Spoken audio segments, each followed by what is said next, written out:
Okay, here having this nice algebraic equation to solve for x here. You have 1 over x plus 1, 1 over plus 4 over 3x plus 6. What we are going to do here is to do the LCM, that is simplify this. We are going to have what? X plus 1 times what? 3x plus 6. Okay, here's what we're going to be having. And you're going to simplify it by doing it. The LCM, 3x plus 6. All this divided by this, we are going to have 3x plus 6 times this, we are going to have what? 3x plus 6 at the numerator plus what? We do it here and we are going to have what? 4 into x plus 1. Okay, here's what we're going to be having.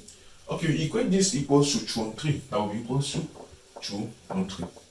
Okay, we can further simplify by bringing the x on one side and the non-x on the other side. Here we're going to have what?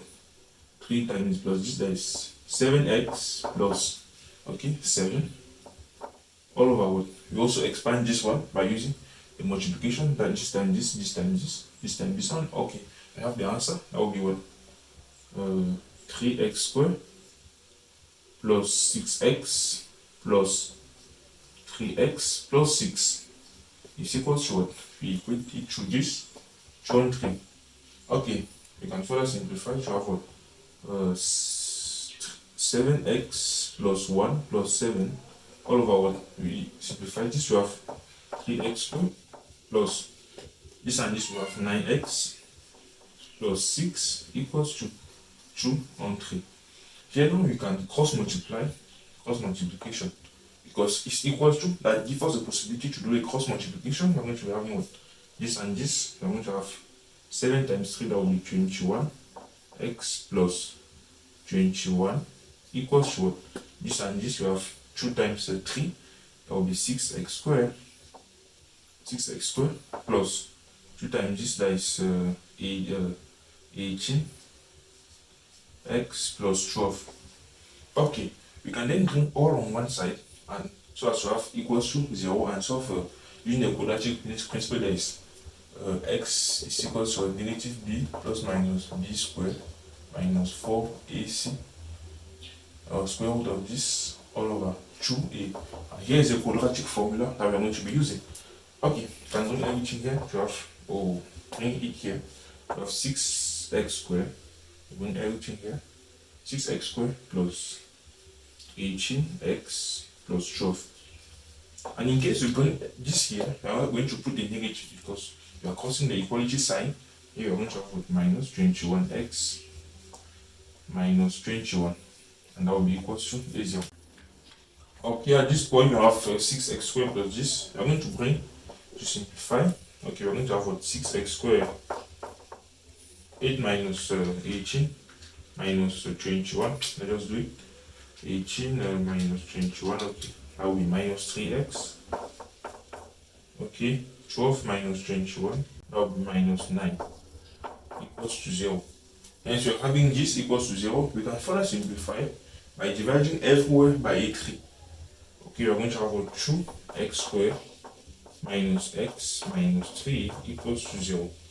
From here we can simplify this because x can be equals to what? Using the normal factorization principle, x can be equals to what? Minus 2 minus 3, that will be 2 minus 3 to have minus 1. Okay, hence this can further be moved on to what? Can further simplify this to be having 2x squared plus 2x minus 3x minus 3 equals to 0 by factorizing. Hope you know about factorization. Here, hence, we are going to be taking out the common factor that is here is 2x into what? X plus 1. Here we take minus 3 into what? X plus 1. That will be equals to a 0. Hence, we bring the right term, we have x plus 1. Okay, and with 2x minus 3 equals to 0. Okay, here's what we have, and we can equate. Therefore x is equals to x plus 1 is equals to 0, and 2x minus 3 equals to 0. Hence x is equals to minus 1, or x is equals to what? We bring this down, 3 all over 2. If you substitute back this in this initial equation, you are going to have the answer. Okay, or otherwise we could take this and substitute in this equation, taking that this is A, this is B, and this is C. Hence our A is what, therefore x is equals to negative B, that is negative 1, 1 plus minus 1 squared, that is 1, minus 4 into what is A, 2, what is C, minus 3. Square root of this all over what? 2 into 2. Hence we are going to be having what? 1 plus minus 4 times 2, that is 8. Okay, let's just do 4 times 2 times 3, that is 24. Let's come up to 24. Okay, that is 24 plus 1, that will be 25. Okay, because this is positive, I want to have the square root of 25, that is 5 all over 4. Okay, 1 plus that and 1 minus that, therefore we have x is equals to 1 plus 5 all over 4, or x is equals to 1 minus 5 all over 4. And this will come back to what we have here, because this and this will give minus 4 on 4 equals to minus 1, and this and this will give 6 on 4 will be equals to 3 on 2, and it's the same thing. That's the solution to this question.